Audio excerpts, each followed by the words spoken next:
Você já ouviu falar por aí que política, futebol e religião não se discute? Já ouviu isso? Hã? Já ouviu falar sobre isso? Política, o que mais? Futebol e religião não se discute. Um tempo atrás aí eu estava assistindo, cheguei em casa e como eu sou pesquisador de religiões, eu às vezes viajo em alguns canais para que você entenda o que os outros estão falando por aí afora. E eu encontrei um canal que não estava falando sobre religião, mas estava falando de futebol. E desse mal, graças ao bom Deus, eu não sofro. Cada um escolhe sofrer de algum tipo de sofrimento, né? E alguns acabam sofrendo aí por causa da bola, né? E eu, graças a Deus, já venho de família que não teve esse tipo de sofrimento, então não enfrentei essa situação. Mas me chamou a atenção o seguinte, porque estava assim uma mesa redonda e estavam 4 homens discutindo e argumentavam e discutiam. E eu parei naquele negócio e comecei a prestar atenção, porque me chamou a atenção. E eles estavam em horário nobre, eles estavam num horário caríssimo na televisão e eles estavam discutindo. O teor da discussão era o seguinte: havia tido um jogo naqueles dias ali no final de semana e o Kaká havia jogado e o Kaká tinha chutado uma bola para o gol e a bola não havia entrado. E aqueles homens estavam discutindo agora por que a bola do Kaká não entrou.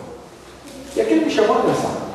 E eles gastaram 45 minutos de horário em rede nacional, na televisão, um custo muito alto, discutindo só esse assunto. Por que a bola do Kaká não entrou? Rapaz, eu fiquei olhando, e um deles dizia assim: não, o Kaká, a bola do Kaká não entrou porque ele não estava num bom dia. Interessante isso, esse argumento, esse comentário. O outro dizia assim: não, a bola do Kaká não entrou porque nessa hora veio um vento. Rapaz, até vento ele viu.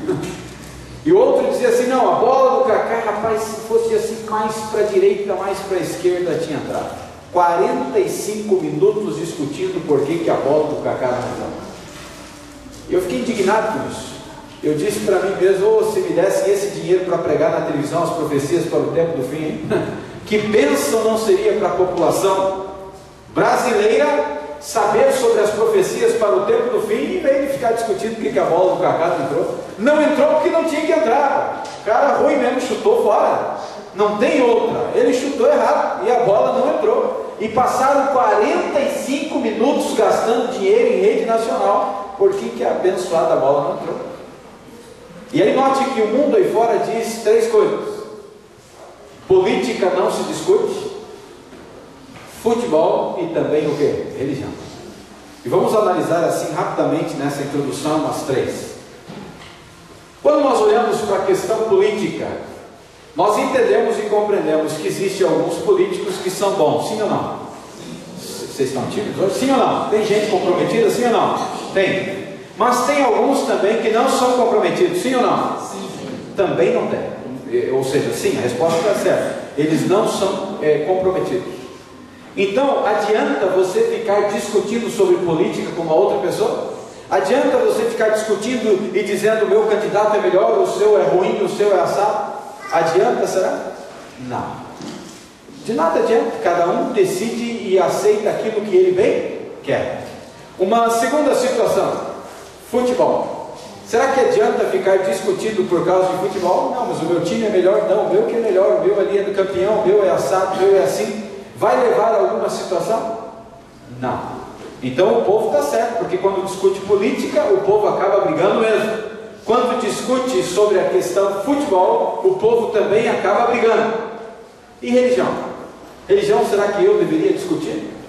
Mas note que a questão religião também às vezes acaba em briga.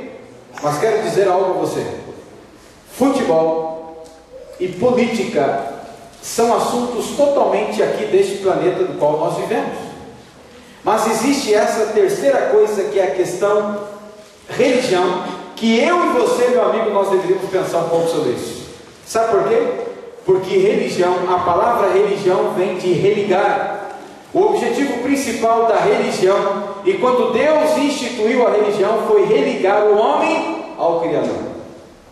E você sabe que hoje existem 38, já disse aqui, 38 mil tipos diferentes de religiões, a maioria delas se utilizando da Bíblia, e a grande maioria das religiões, quer dizer, todas elas, cada uma pensa de uma maneira e de um jeito. E se Deus é um só, por que tantas religiões? Parou para pensar isso? Rapaz, só tem um Deus, e Deus é um só. Para que tantos caminhos para levar a Deus? Não bastava apenas um? Agora note, religião é algo que eu tenho que parar e questionar. Sabe por quê?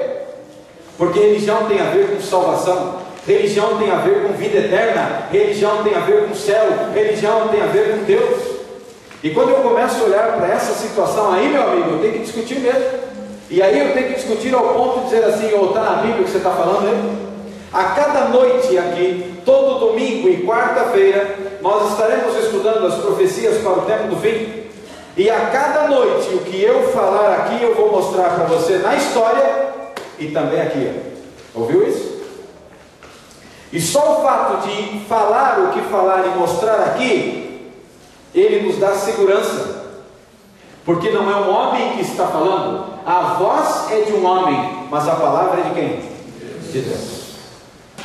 Então note, hoje à noite, ou melhor, nós já estudamos aqui, até agora, nós já fizemos um panorama geral sobre o livro sagrado. Vamos relembrar? Eu disse para você que a repetição é a alma do negócio, né? A gente aprende quando a gente repete. A Bíblia é uma coleção de quantos livros, irmãos? Vocês estão cansados hoje, né? Mas vai no pique de alguém que está salvo em Jesus Cristo aí, tá bom? A Bíblia é uma coleção de 66 livros. Quantos no Antigo Testamento? Novo Testamento. Escrita no período de quantos anos? 1600 anos. Traduzida para mais de quantas línguas?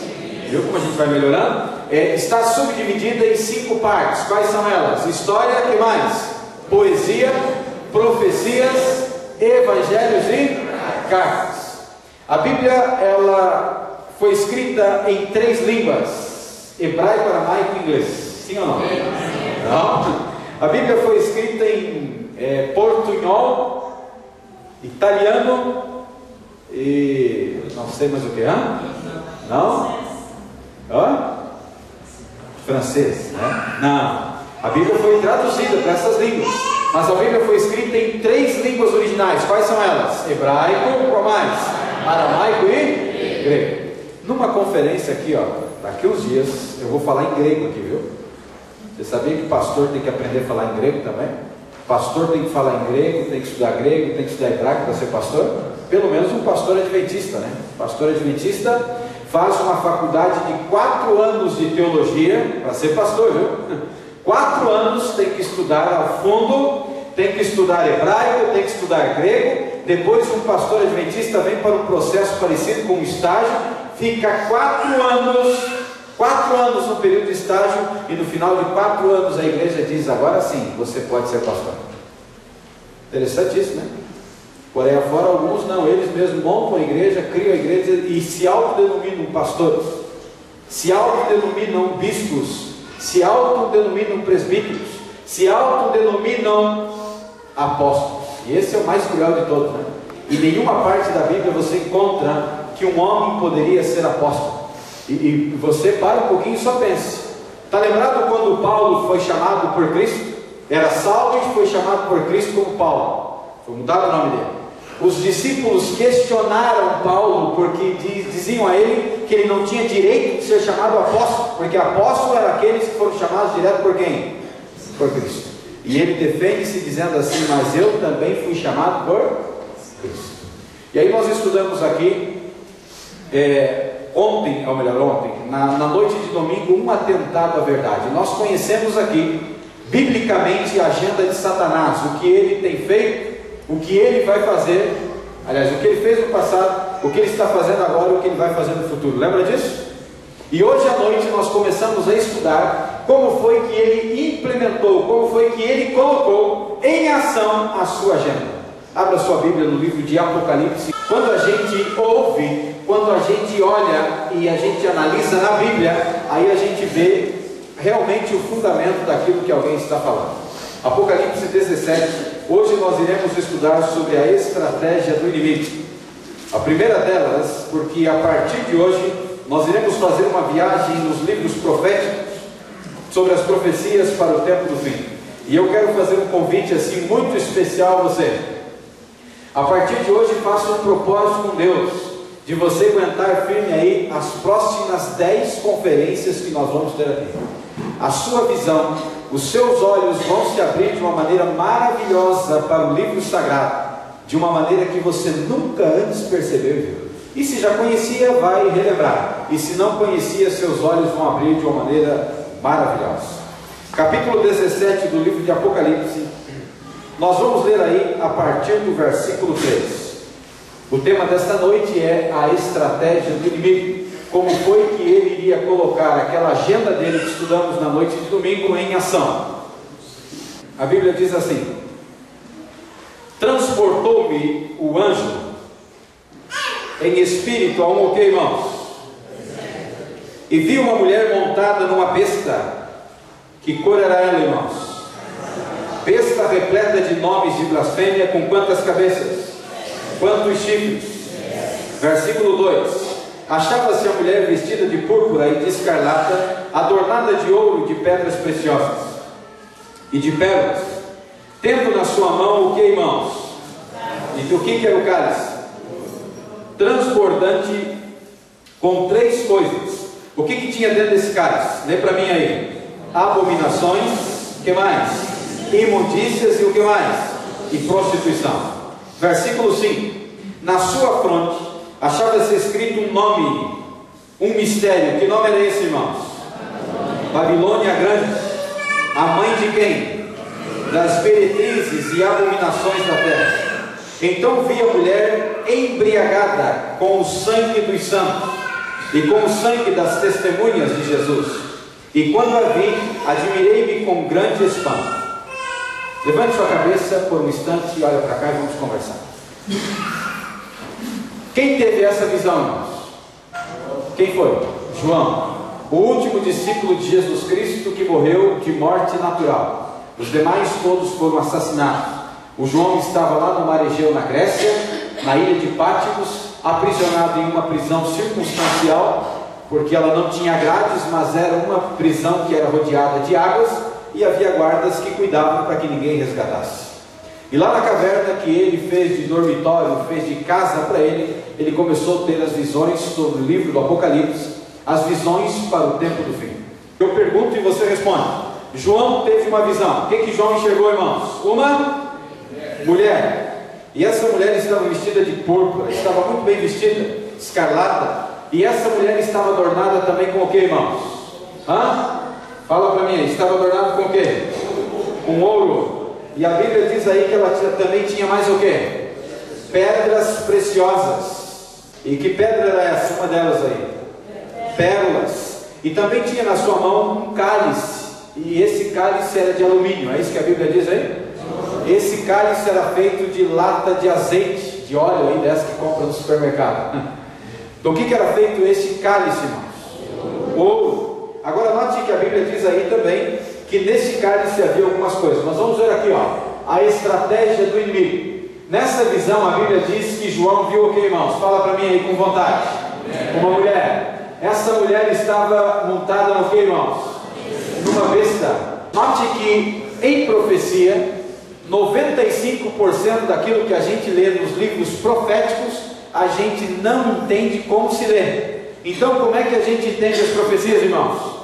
Estudando um pouco aqui, um pouco sobre o que? O mesmo assunto. Então note aqui, a Bíblia diz ainda assim que ela era muito rica. E essa mulher tinha um cálice na sua mão com 3 coisas. O que ela tinha? Abominação, o que mais? Imundícias, e também tinha o que? Prostituição. Aí a Bíblia diz que na sua testa havia um nome. Que nome era esse? Grande Babilônia, ou Babilônia a Grande. E a Bíblia diz ali que era mãe. Mãe de quem? Das meretrizes. A Bíblia também diz que essa mulher estava bêbada. Ela estava embriagada com o quê? Com o sangue dos santos.